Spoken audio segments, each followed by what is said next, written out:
Okay, Ryan Hartman here with Bond Street Mortgage and John Monroe, who is a HECM, am I saying that right? Reverse mortgage specialist. Am I using Exactly. HECM stands for Home Equity Conversion Mortgage, and that's what a reverse mortgage is. Okay, so if you're watching this video, you've probably heard of a reverse mortgage, and John has done a lot of these, right, John? I assume over the years. Yeah, I've been doing these for over 8 years. I know the program inside and out, and I've helped a lot of people live better lives through reverse mortgages.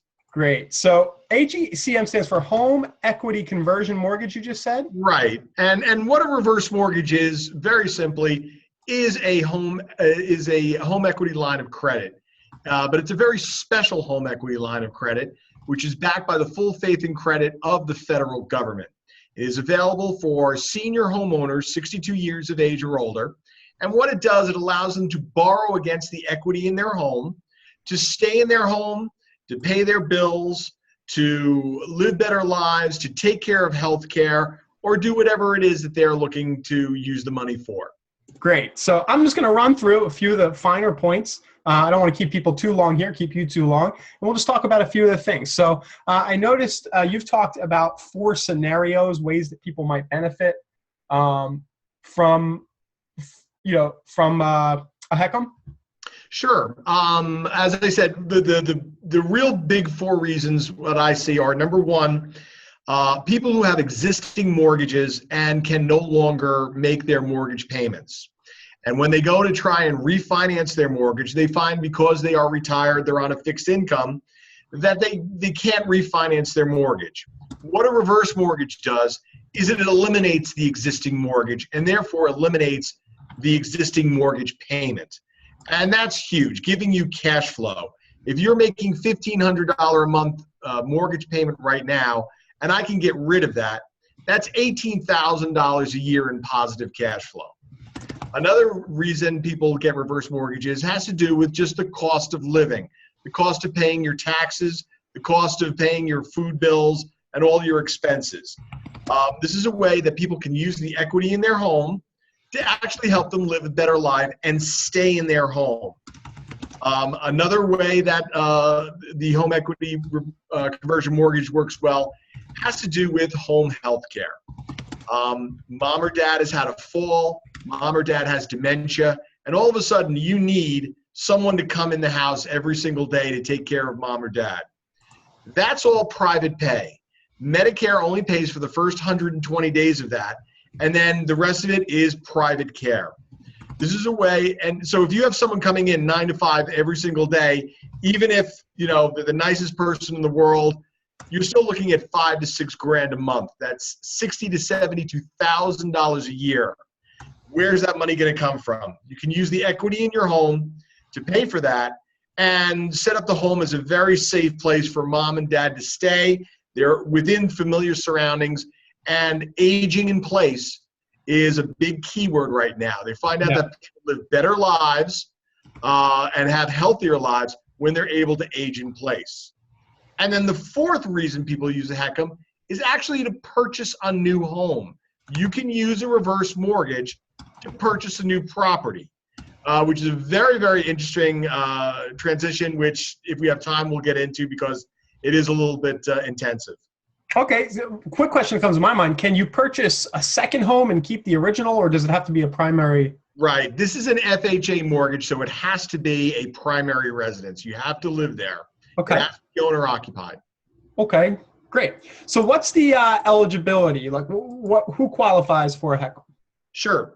It used to be quite easy. Going back over 2 years ago, the only qualifications were, are all the owners over 62, and do they have equity in the house?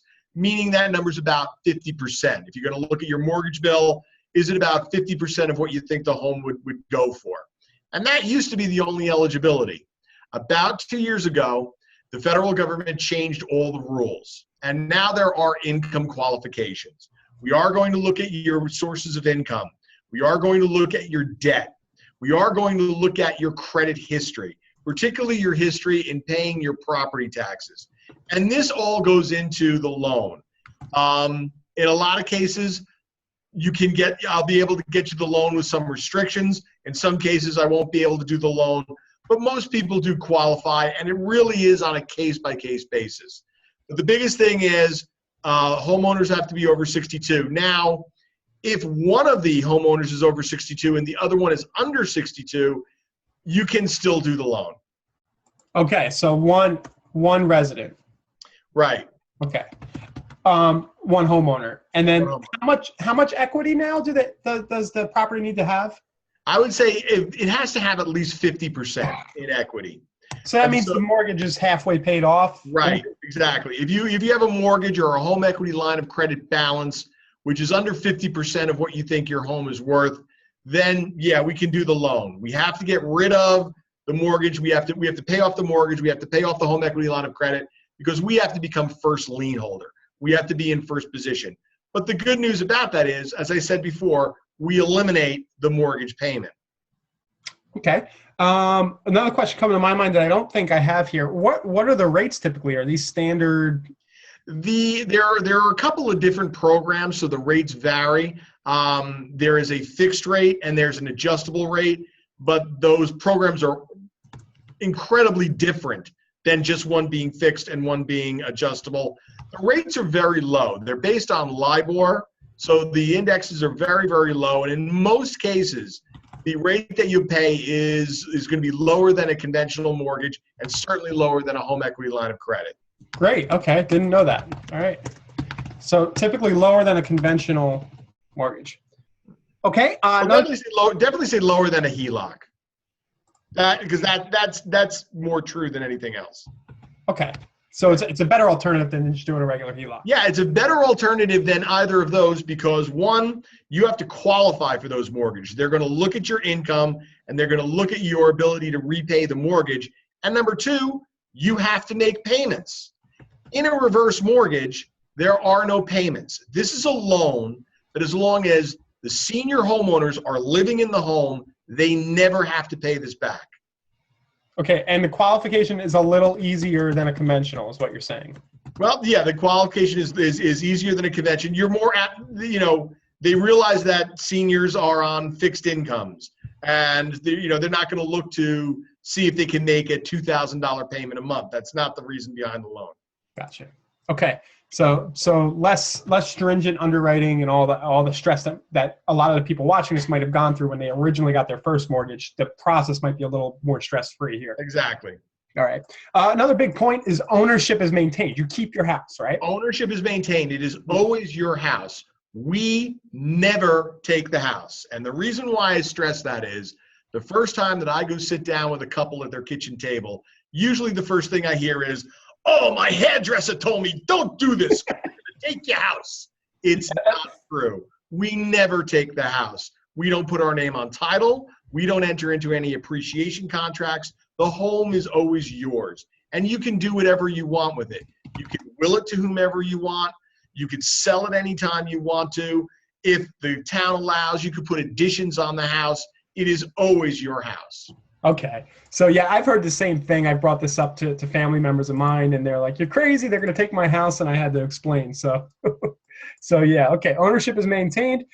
Loan amount. I think the question here would be, what percentage of the equity? The way it works is an independent third-party appraiser is going to do an appraisal of your house. This is a gentleman or gal who does not work for the bank, but is in your area and is familiar with local real estate. And this is not based on your tax assessment. It's based on comp sales. What a home like yours will sell for in your neighborhood today. So what they'll do is they'll take about a mile and a half radius around your house and look for very similar type of homes. Same number of bedrooms, same number of baths, same square footage. And they'll look for homes that have actually sold over the past 4 to 6 months. Not for sale, not under contract, but homes that have actually sold. When the appraiser comes up with that value, that plus your age determines how much money I can get you. The older you are, the more I can get you. It's one of the few things in life, the older you are actually works to your advantage. If you're close to 62, if you're 62, 63, 64, your LTV is going to be somewhere in the neighborhood of about 55%. But if you're older, if you're 75, 80, 85 years old, it can go up to as high as about 75% LTV.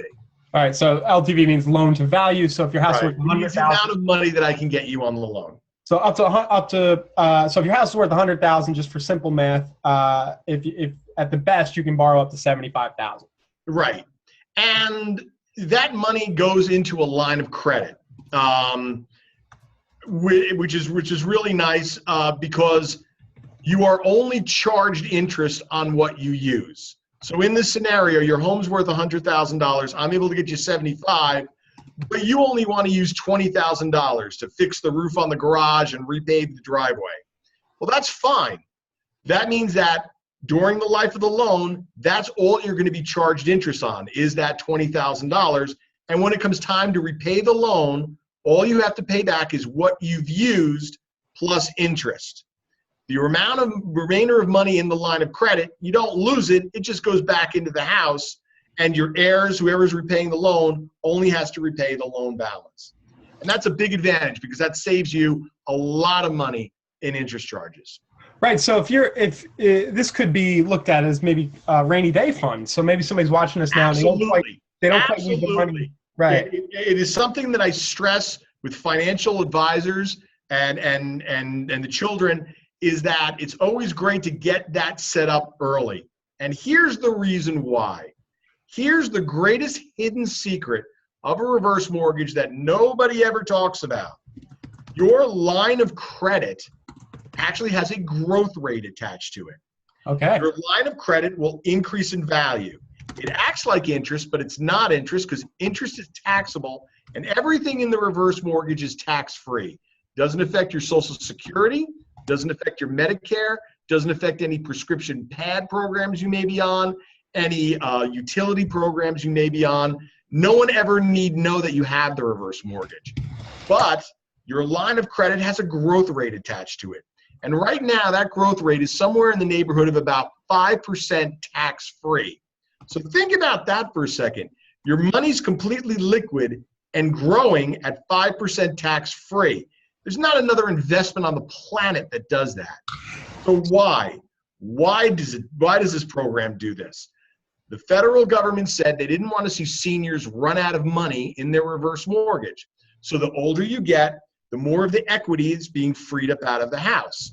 So this bucket of money, the amount of money that's available for you to use, will grow. And that's very, very reassuring to people, knowing that it's not a finite amount of money in their nest egg, that it actually will increase so that they can not have to worry about that as their life expectancy gets bigger and bigger. Is it the unused amount that grows at 5%? Yes, it's the unused amount of your line of credits. Whatever your line of credit balance is. Okay. So actually, so you could, as an investment strategy, if you have equity in your house, you could do a HECM, get the line of credit, and never use the money and use this as a growth vehicle. Absolutely. And if you never use the money, you never charged interest on it, but it's there for you as a nest egg because you just don't know what's coming down the line. You don't know about healthcare costs. You don't know about if you'll ever need someone to come in. You don't know if you're ever going to refit your house, for whatever reasons you're going to do. If you have to put a chairlift on the stairs or something like that.